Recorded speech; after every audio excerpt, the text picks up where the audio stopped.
work with the cartel? I might say nothing. Do you trust these people? They look at you as prey. People want to kill you for asking questions. So they kill the whole empire. We gotta move. The black market will be here as long as the legal market keeps screwing up.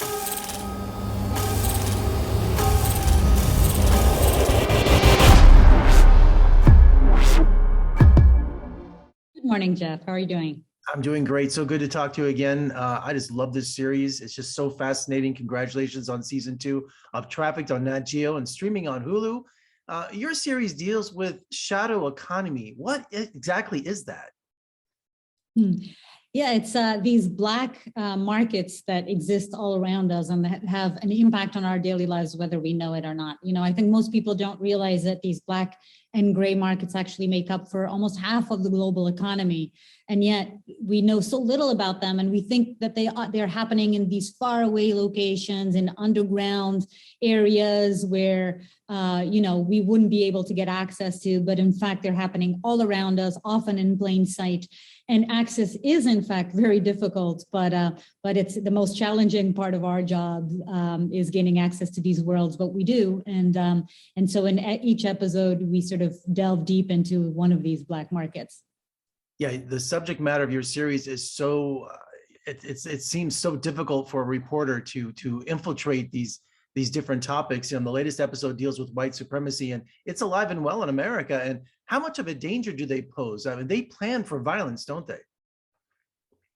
Some groups absolutely do. I think what is the scariest thing is realizing that they operate very much like a trafficking network, you know, but instead of putting, you know, guns in people's hands or drugs in people's bodies, they're putting hateful ideas in people's minds. Realizing that there's a global way that they operate, that these groups are all sort of connected, they're gaining information, they're sharing tools, they're inspiring each other. You know, one of the attacks that happened in 2019 at the Walmart Center, where over 20 Americans were killed, we reported, or the media in general reported it as a sort of a lone wolf attack.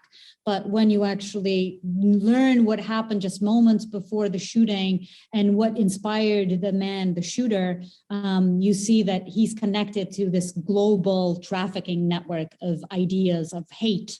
And that was pretty scary to report on. And drug use is rampant in America. It's worse than ever with the pandemic. And this season, we learned of a meth superhighway, a cartel-run lab in Mexico. That's right. Meth, there's been a comeback, a huge comeback of meth use in the United States. We spent time with users, with dealers, with traffickers of meth, both here in the United States and in Mexico.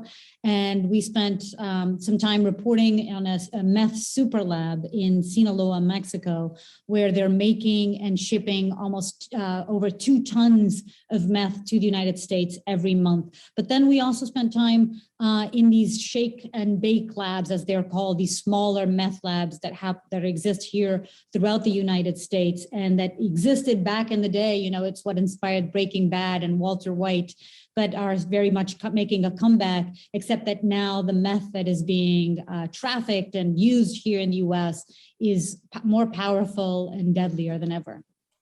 Here in Nevada, weed has been legal for a few years now. Many states have made recreational weed legal, but California still has a black market for marijuana? Yeah, weed is legal here in California as well, and yet the illegal marijuana business is actually 3 times bigger than the legal business. And that's partly because it's incredibly difficult and costly to get a license. So a lot of people just prefer to operate in the shadows, in the dark, in these black markets. And that's what's happening with weed here. It was a wild episode, a wild ride of an episode, sort of meeting the people operating in the illegal side of this business and how they very much operate out in the open, these very completely illegal operations. What I admire about your series is you bring subjects that I have never heard of before, like a black market plastic surgery, motel room operations. I've never heard of such a thing. Yeah, it's happening, you know, as more, I think a lot of it from the pressure of social media, more and more women feel, especially women feel this pressure to have this certain body. And a lot of women can't afford the expensive plastic surgery. procedures. So they turn to a lot of times to sort of back alley and motel room injections, silicone injections that are giving them the curves that they want for a much cheaper price. And also these strip malls in Florida that are offering these sort of rock bottom, super cheap procedures that are leading to a lot of injuries and death. But considering the subject matter of your series and being an investigative reporter, is safety always on your mind because you're dealing with some explosive subjects? Absolutely. Safety, obviously, no story is worth life, and we take safety very seriously. There's a lot of training, there's a lot of experience, there's a lot of procedures that go into place to sort of minimize the risk at all times. But we are operating in dangerous worlds. These are black markets. I would say that all these black markets that we explore, we gain access to beforehand. And that's not easy. We spend months, sometimes even years trying to get access to these worlds. And it's sort of the most time-consuming part of our life and our jobs.